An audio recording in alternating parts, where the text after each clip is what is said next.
With how solid Dreamworks' Captain Underpants movie was, we were all excited for them to adapt another one of Dav Pilkey's beloved book series, Dogman. What if we sew the dog's head onto the man's body? Whether you grew up with this half-man, half-dog, whole hero, or you're just hopping onto the bandwagon now, this movie's a blast to watch, with no shortage of fun characters for us to break down the morality of. This is Dogman, good to evil. As usual, we'll start with the characters who help keep OK City okay. These characters are the good. And look, let's not mince words. Little Petey makes the choice for our gold medal of good absurdly easy. Originally a clone of Petey, his papa meant for him to be a literal partner in crime, a Bowser Jr. of sorts, basically.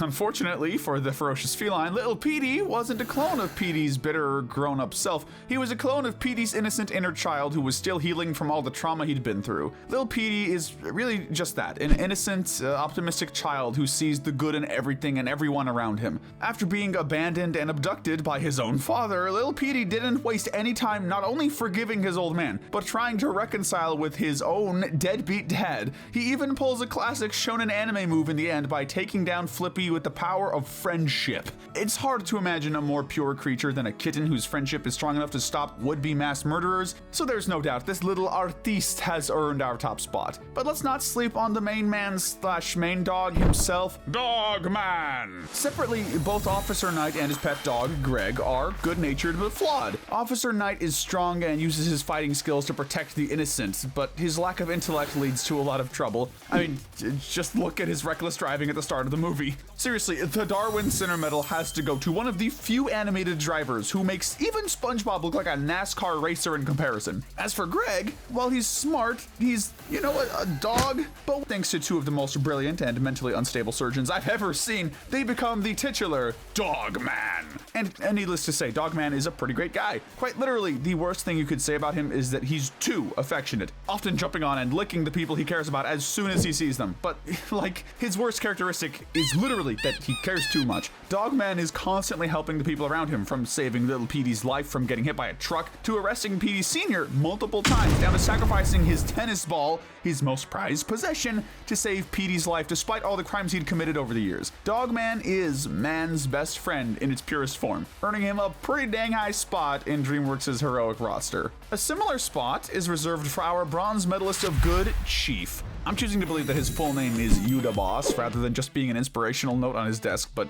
I digress. Anyway you slice it, Chief is a perfect example of tough love. Despite initially being jealous of Dogman getting so much attention from the media, particularly from the news reporter he totally isn't secretly pining over, this won't earn him anything more than an Envy Sinner medal, you gotta remember, the Chief has it rough. He's worked hard for years trying to put Petey behind bars, managing difficult employees, and always taking the heat whenever Petey inevitably escapes again. He has a right to be frustrated with how things often turn out for him. Despite a rough exterior, the Chief genuinely cares about people and won't hesitate to show that. Even when the mayor insists he be taken off the Petey case, the Chief sticks up for him and even helps him find loopholes he can use to keep going after the world's most evilest cat. Chief might be irritable and sometimes downright mean, but at the end of the day, he's a genuinely caring guy as both a boss and as a friend, and will do all he can to make sure his city is kept safe as can be. If you want to see more of his caring side, look no further than Sarah Hatoff. This news reporter will go after any story, even if it means making her would-be love interest a little bit jealous in the process. Sarah can definitely be a little too absorbed in her work, but she uses it for good, bringing attention to important issues and often using her platform to help her friends. One of the best examples of this was her cooperation with Dogman in his quest to find little Petey after he'd been kidnapped by Petey. When even Dogman gets discouraged, she opens up about her own experience with losing a pet in her childhood, which helps him find the strength to keep looking for little Petey. Sarah may be chasing that bag a lot, but she's after more than just a paycheck. Closing out this section is her partner in news stories related to crime, Seamus. As Sarah's cameraman, he doesn't get a lot of spotlight on his own. Usually he's just broadcasting whatever Sarah's doing, but when she tells her aforementioned pet losing story, he's so moved by it that he breaks down in tears, which tells us that he's a more sensitive soul than he lets on. We can't say anything bad about Seamus or his Pac-Man ghost-shaped beard, so he's earned our final spot in the full-on good category. While we haven't quite reached the despicable territory yet, these characters have more than a little bit of explaining to do in regards to their more unsavory antics. This is the gray area. First up is one of the movie's many supporting characters, Big Jim. Big Jim is a massive purple cat. No, not that one. There we go. We only see this cat in cat jail alongside Petey, though with nowhere near the amount of success in escaping. In fact, he never even tries to escape. We aren't even sure what this dude did to get in prison in the first place, since every scene of him paints him in a positive light as a total sweetheart. Heck, the wardens apparently like him so much that they got him a bunch of balloons as a birthday gift. Big Jim genuinely seems cool, but I feel like we needed to know a little more about that criminal record to place him anywhere but the gray area. From a character we only see a little of to one we don't see at all, except secondhand, Alice is next. She's Officer Knight, aka Dogman's ex-girlfriend. We don't know a lot about her except for the fact that she dipped out of Dogman's life immediately after finding out about his surgery. I can totally understand not wanting to date a guy with the head of a literal dog, but you could have at least had the decency to break up in person. Instead, she just sold the house and ran off with her boyfriend without the courtesy of even giving Dogman a heads-up phone call. Such a shallow view of love earns her the Lost Sinner medal. That's rough, buddy. Next up is AT-HD, a name many of us are all too familiar with. But for this robot, it stands for AT Hexatron Droid Formagon. And for those of us sound enough to not want to memorize that, he's a big spherical robot with arms and legs. He can be used as a robot suit for good or evil purposes, depending on who gives him an order. For example, he's more than happy to run a genealogy test on little Petey to track down Petey's absentee father, but he does so by straight up kidnapping him. But again, he's literally just doing what he's programmed to do, and it's hard to think of a more neutral party than that. That said, our next character, Butler, comes pretty close. Butler was an assistant to Petey before he fired her, in quite literally the first scene she appeared in. We aren't exactly sure why Butler was okay with working for Petey, but that does say a lot about how much she's willing to put up with as long as she's well paid. And even that wasn't exactly met by Petey, since he usually paid her in puka shells or chocolate coins. Honestly, that second one sounds kinda good. Reasonably, Butler pretty much only shows up periodically to annoy Petey for the sheer fun of it. We're giving Butler the Sloth Sinner medal, but we do have to respect her dedication to screwing with her former boss. Now it's finally time to get to the bad guys, starting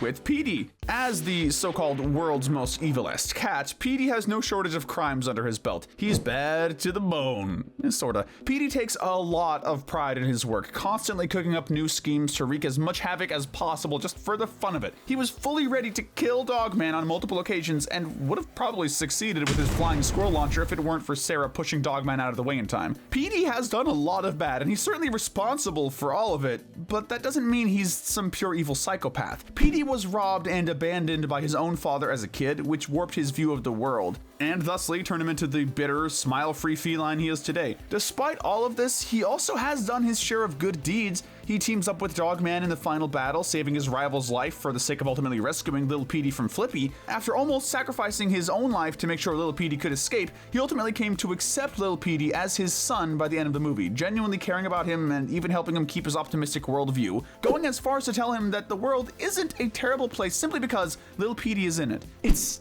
enough to make a grown man cry.